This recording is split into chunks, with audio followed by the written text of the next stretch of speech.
Peace, love, and light. What's happening? Welcome everybody back to the channel. No wooden nickels because they don't spin. Check it out, right? I had a request to do a video on trusts. You know, like a trust. You know, so that's what this video is going to be about. the the literature that I have, aside from this book I'm gonna be reading it from, it had a picture over top of the documentation, so I'll have to reprint. Look up some pertinent, not pertinent. Give me a second to get myself together, y'all.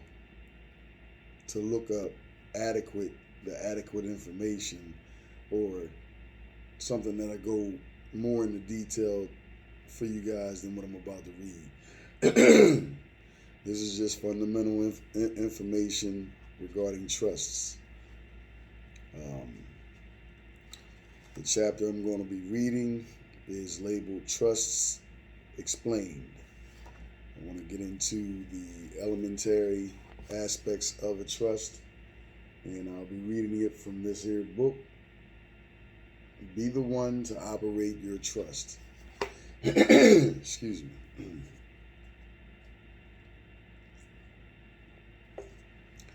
So, with no further ado, let's get it. It is not difficult to understand trusts. Trusts are simply corporations in disguise. Your earthly estate is a trust. God made you the CEO, Chief Executive Officer of your trust estate, whether you know it or not. Your public power flows clockwise to your straw man, the executor of your trust estate, through your public employees, the administrative trustees of your trust estate, back to you, the shareholder, the beneficiary of your trust estate. Let me read that again.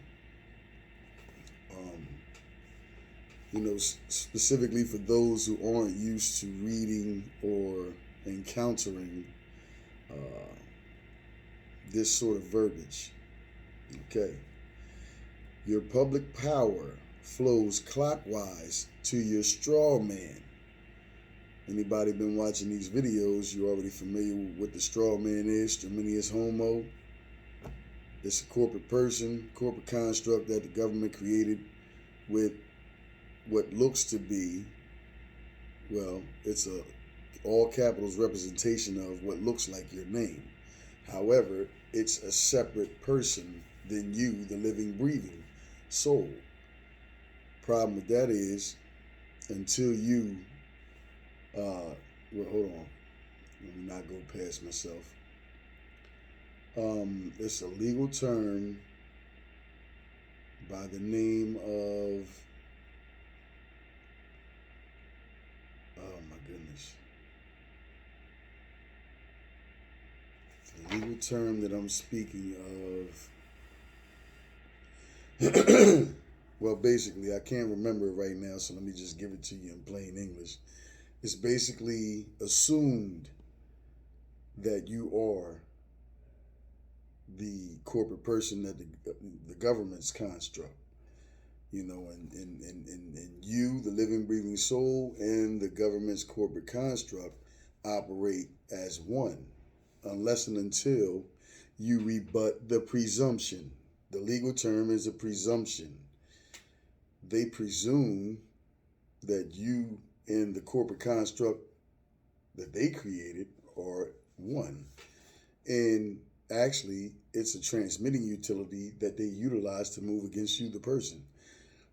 So it's important that you do the research prerequisite and necessary in order for you to separate yourself from it.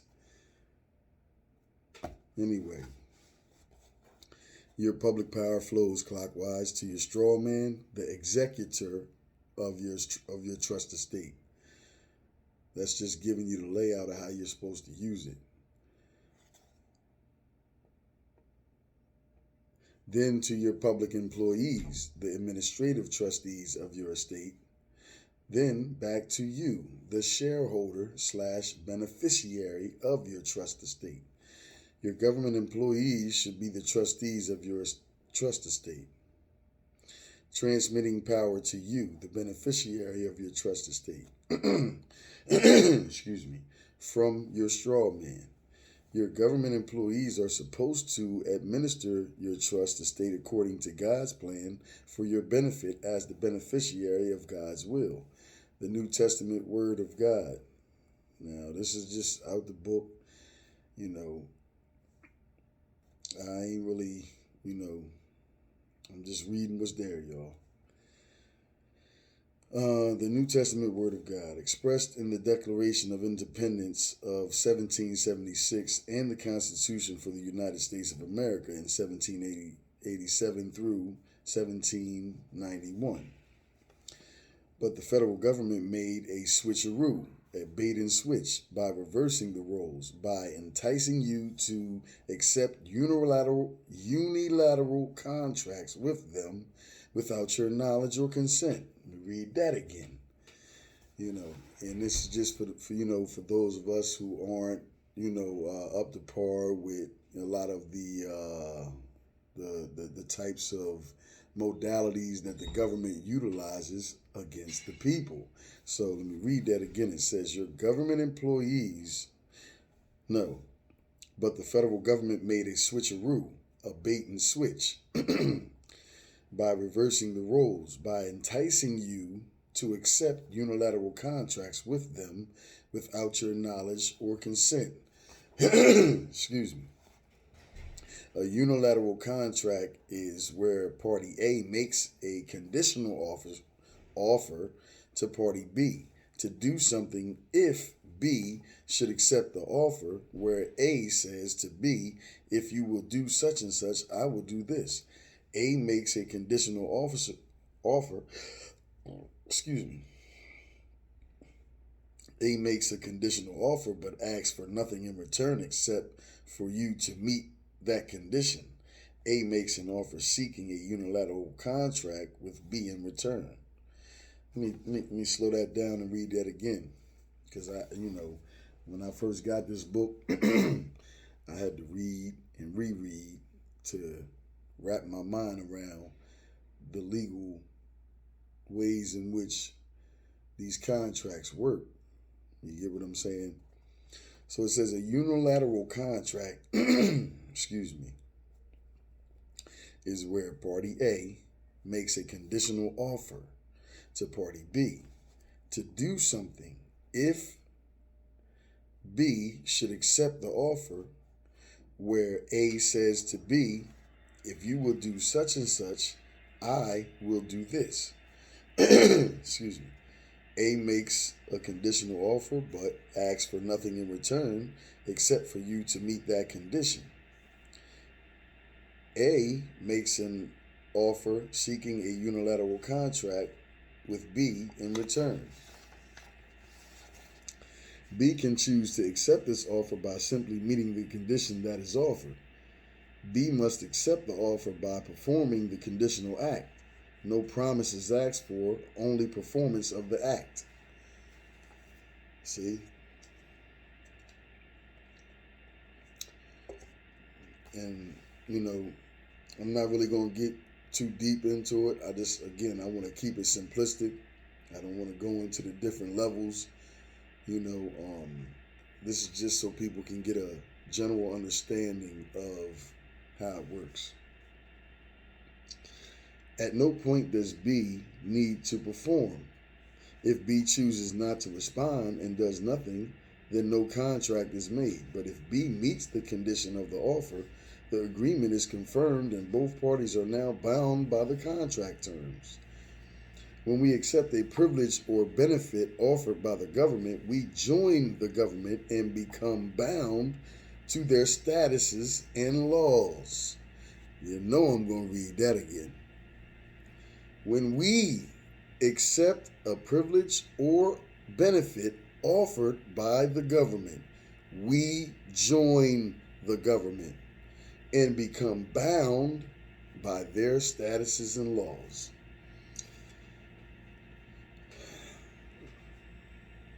Okay. An example of that. You get married. You sign a marriage contract, effectively allowing the state in as a third party to your marriage. You get divorced. No, you have children. By the merit of the contract that you've entered into with the government, allowing them in as a third party, they already have dominion over the progeny that comes about through amalgamation with you two guys.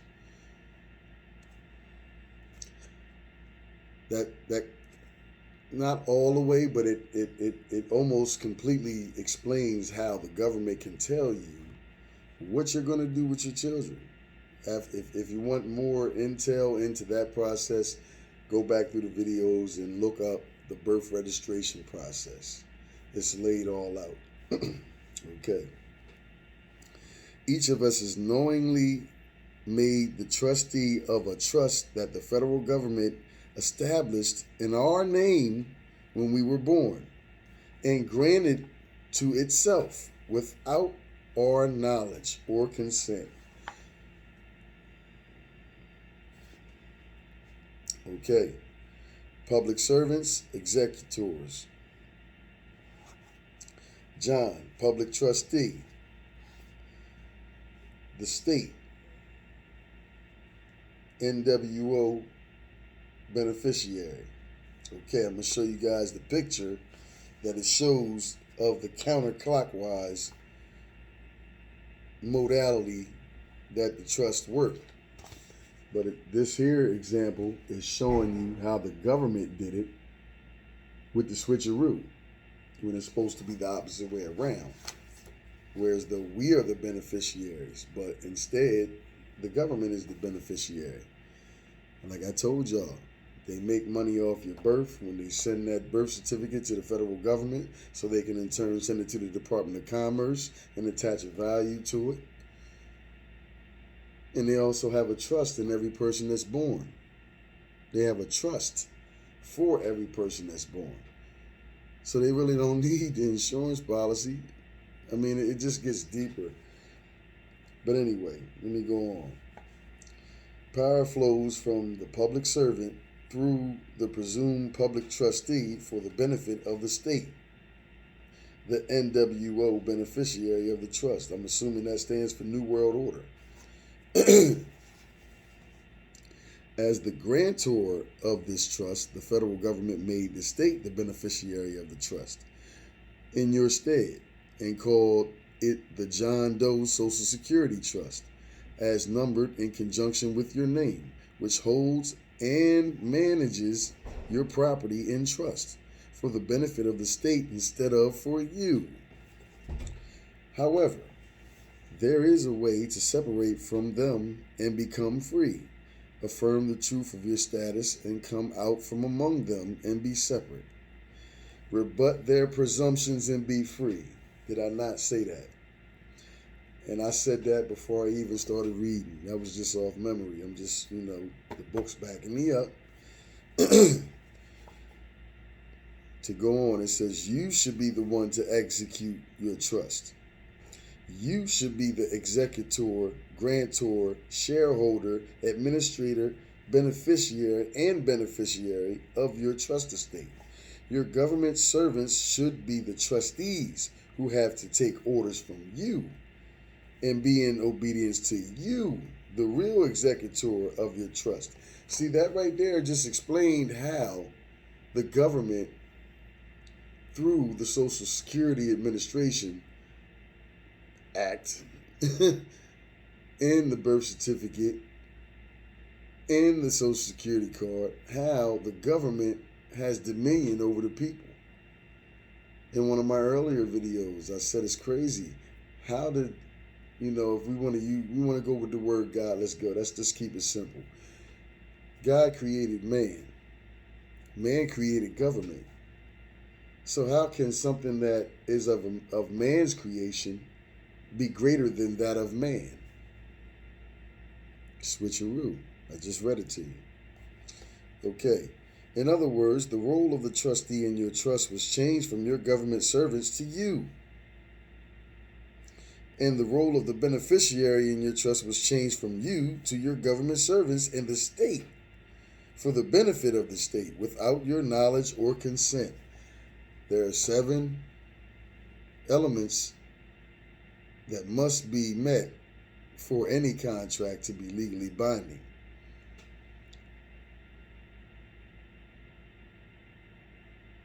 I'm going to say that again. There are 7 elements. I didn't say shall, I'm saying that must be present for any contract to be legally binding. Okay. And knowledge and consent would be 2 of them. Enveloped would fall under 1 of them.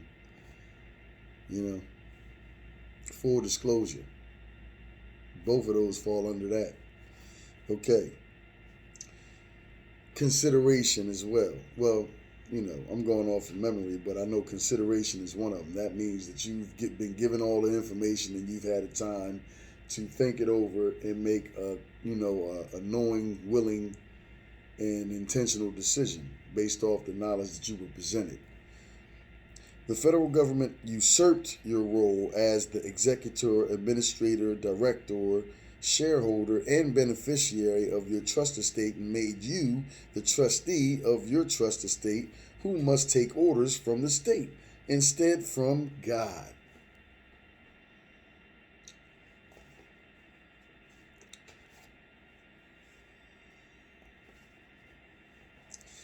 What is the significance of this? A bait and switch? Oh, okay. What is the significance of this? A bait and switch, you may ask. Well, simply this. Instead of you being the beneficiary of your trust estate, the state made your government servants and the state the beneficiaries of your trust estate instead. As the presumed trustee of the public trust, you have been forced to follow the orders of the presumed executors of the public trust, and to think that you are a servant of the state instead of them, until you rebut their presumptive claim.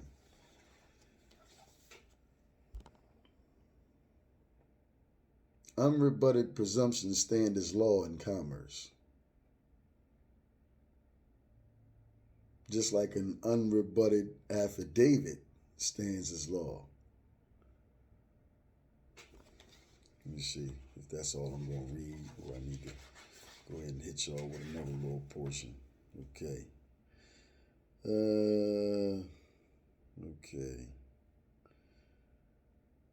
Okay, trusts defined. I'm going to go and define them for the people. Okay.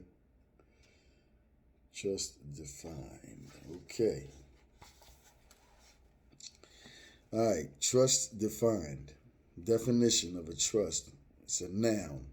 A fiduciary relationship regarding property, subjecting the person with title to the property to equitable duties to manage the property for another's benefit. The confidence placed in a trustee together with the trustee's obligations toward the property for the benefit of the beneficiary. That's the definition. A trust arises as a manifestation of an intent to create it. Black's Law 7th edition, page 1513. Hence, the Declarations of Independence of 1776 and 2012. A trust involves 3 elements.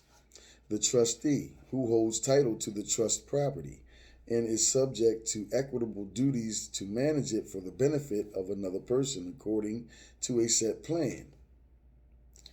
The beneficiary, to whom the trustee owes equitable duties to manage the trust property for his benefit. The third element of a trust is trust property, which is held in trust by the trustee for the beneficiary, called the corpus, i.e., corpse of the trust.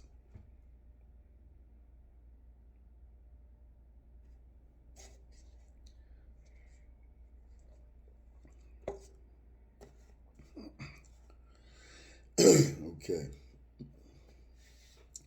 In the wide sense, a trust exists when property is to be held and administered by one person on behalf of another person, according to established terms, or for some purpose other than the person's own benefit.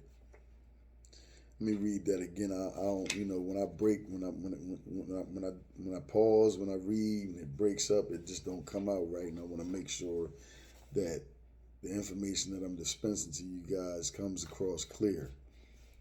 So, in the wide sense, a trust exists when property is to be held and administered by one person on behalf of another person according to the established terms, or for some purpose other than the person's own benefit. In the narrow sense, a trust exists when the creator of the trust hands over or is bound to hand over the control of an asset which is to be administered by another person, the trustee, or the administrator in his capacity as such, for the benefit of some person other than the trustee, the beneficiary, or for some other impersonal purpose. Okay. Now. Okay.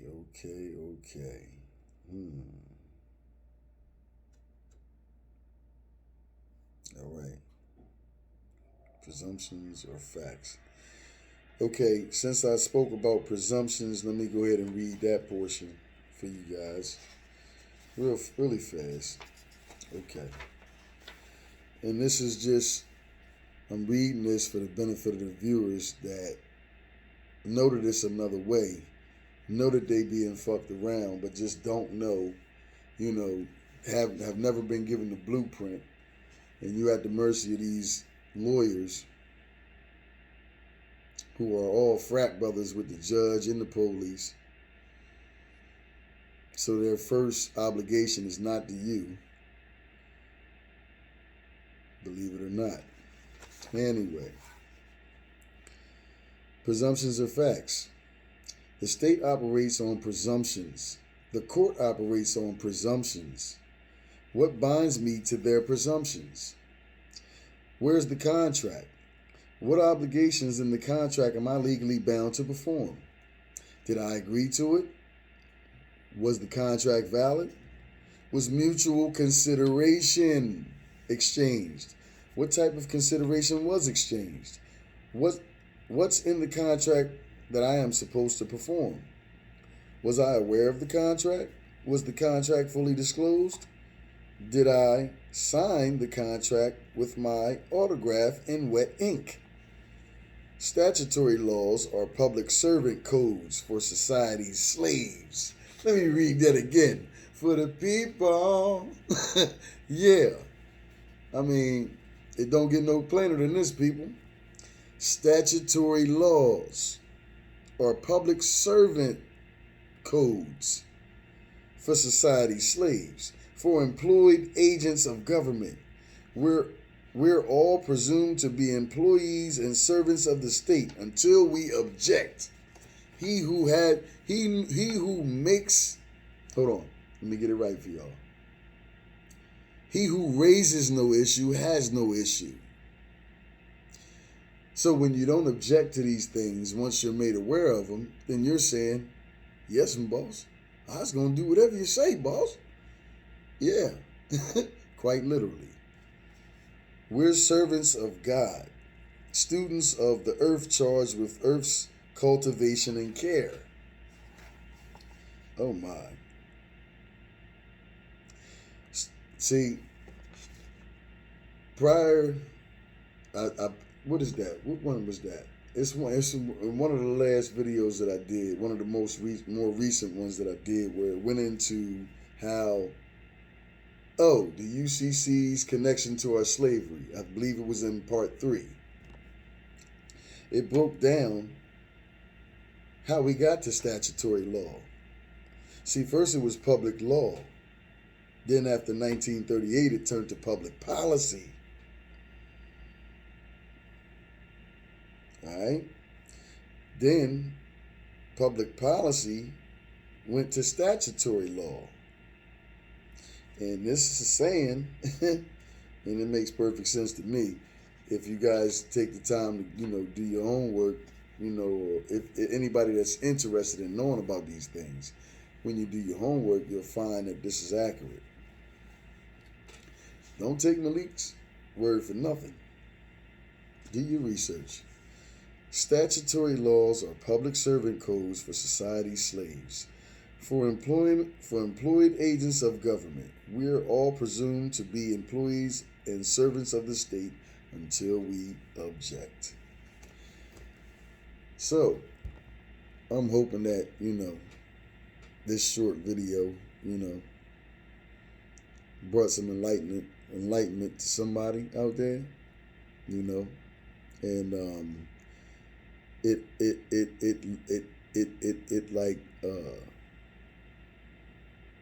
made the veil that they've dropped over everybody's eyes a little more translucent, a little more transparent,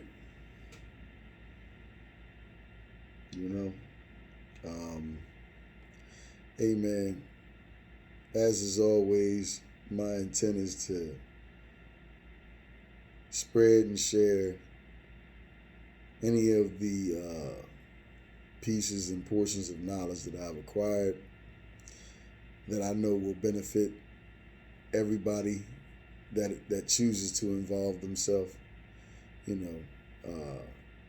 It can never hurt for you to know how to enforce your rights properly, effectively, without fear.